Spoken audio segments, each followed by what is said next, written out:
Bareskrim. Selanjutnya kami persilakan kepada Bapak dan Pomdam Jaya untuk memberikan penjelasan. Kami persilakan, Pak. Assalamualaikum warahmatullahi wabarakatuh. Yang terhormat Kabid Humas Bareskrim serta rekan-rekan media sekalian. Pertama, kami sampaikan bahwa pimpinan TNI Angkatan Darat memberikan atensi terhadap terjadinya perkara ini dan berkomitmen untuk menyelesaikan perkara ini dengan tegas dan sesuai dengan aturan hukum yang berlaku. Selanjutnya, yang kedua, kami izin menyampaikan kaitannya dengan kronologis kejadian sekaligus peran dari oknum TNI Angkatan Darat yang terlibat dalam perkara ini.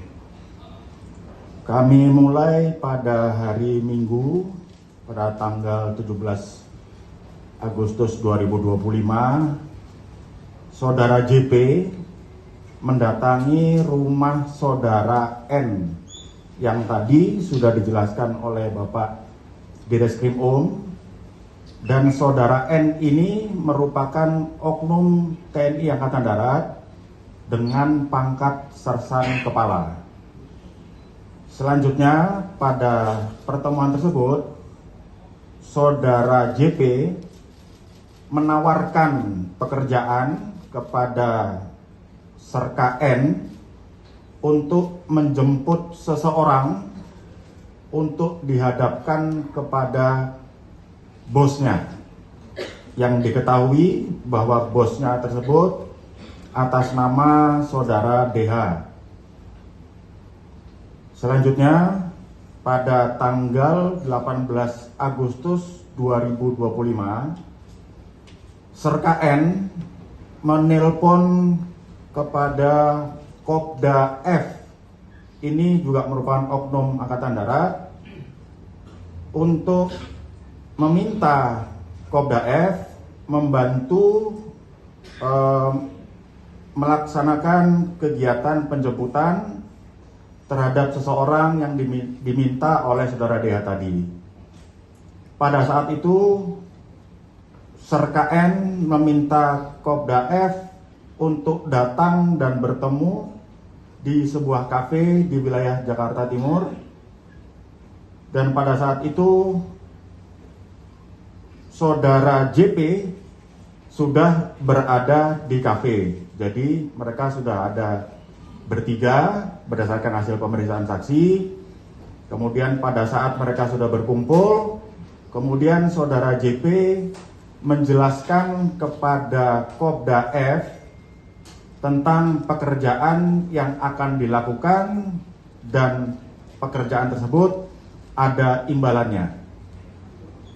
Selanjutnya, pada tanggal 19 Agustus, sekira pukul 9.30 WIB, Serka N kembali menghubungi Kopda F dan menanyakan kembali apakah Kopda F bersedia atau tidak menerima tawaran yang sudah ditawarkan kemarin.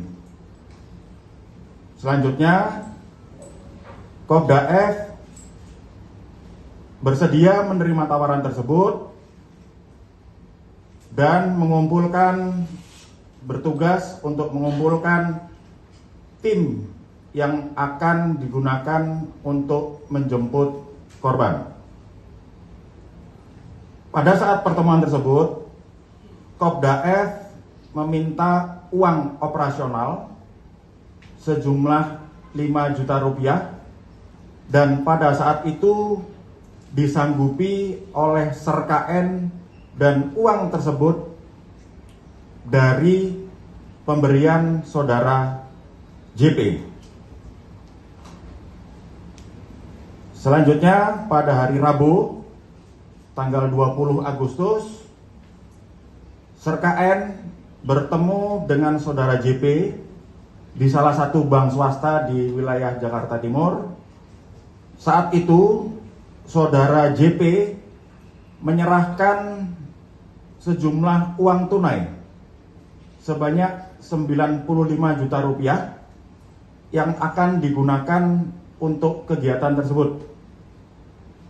Selanjutnya, setelah diterima oleh Serka N, uang tersebut dibawa dan diberikan kepada Kopda F di sebuah kafe di wilayah Rawamangun.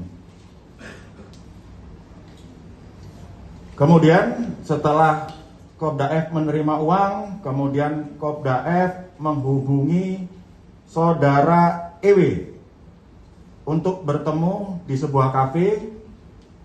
Kemudian setelah dihubungi, saudara EW datang bersama dengan 4 orang lainnya dengan inisial saudara AT, saudara JR, saudara RA, dan saudara EW dengan menggunakan mobil Avanza warna putih.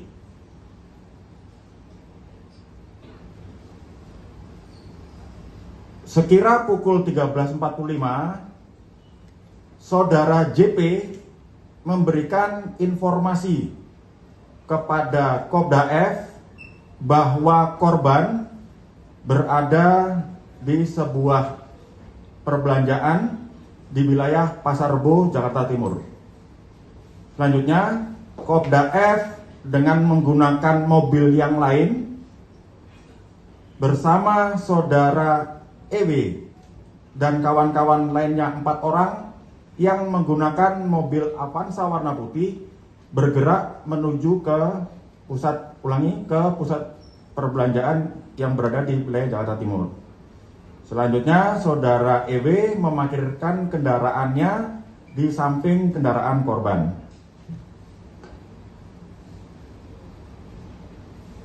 Sekira pukul 16.30 saat korban datang, kemudian saudara EW dan saudara A langsung memegang korban dan memasukkan ke dalam mobil Avanza warna putih. Pada saat kejadian tersebut, Kopda F berada di lokasi parkir, namun tidak dalam satu kendaraan yang sama.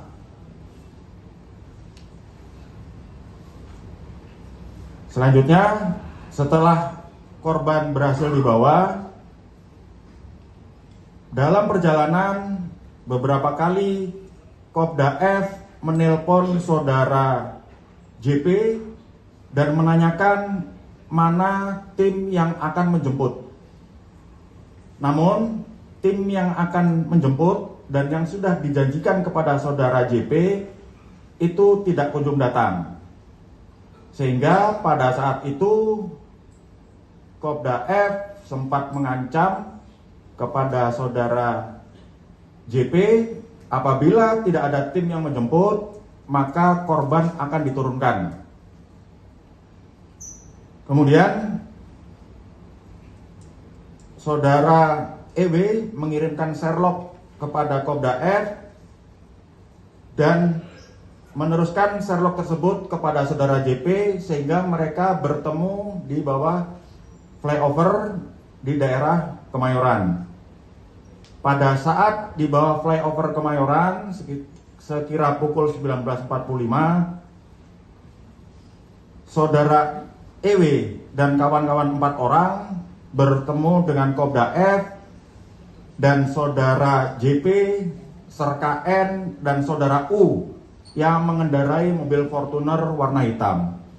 Selanjutnya, korban dipindahkan dari mobil Avanza warna putih ke dalam mobil Fortuner warna hitam.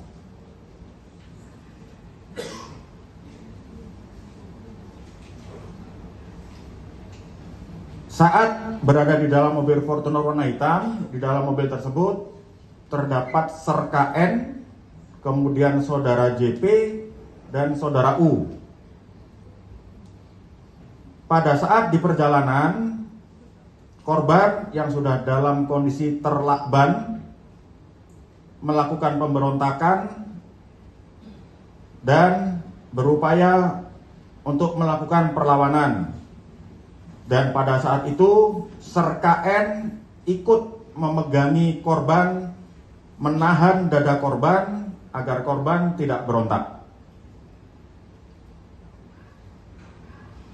Selanjutnya, saudara JP dan Serka N menunggu informasi dari saudara DH terkait tim yang akan menjemput korban. Namun karena tim tidak datang dan korban melakukan terus perlawanan dan diduga korban juga sudah dalam kondisi yang lemas, selanjutnya Serka N dengan mengendarai mobil Fortuner warna hitam berhenti di sebuah areal persawahan dan menurunkan korban dengan cara memegang bagian kepala, sementara saudara JP itu mengangkat di bagian kaki dan korban dibuang sekitar 2 meter dari mobil yang mereka kendarai. Dan setelah korban diletakkan di tempat tersebut, selanjutnya Serka N, saudara JP, dan saudara D pergi meninggalkan lokasi tersebut. Rekan-rekan media sekalian, sampai dengan saat ini kami dari penyidik Pemdam Jaya telah memeriksa saksi sebanyak 17 orang dan sudah menetapkan 2 orang tersangka dan melakukan penahanan terhadap 2 orang tersangka tersebut atas nama Sersan Kepala N dan Kopral 2F. Selain hal tersebut, kami juga sudah melakukan penyitaan uang sejumlah 40 juta rupiah dari Kopda F, dan uang tersebut diduga dari hasil tindak pidana yang dilakukan. Demikian rekan-rekan media sekalian hal yang dapat kami sampaikan. Selanjutnya kami kembalikan kepada Kapitumas. Terima kasih. Baik, terima kasih Bapak dan Pemdam Jaya atas penjelasan.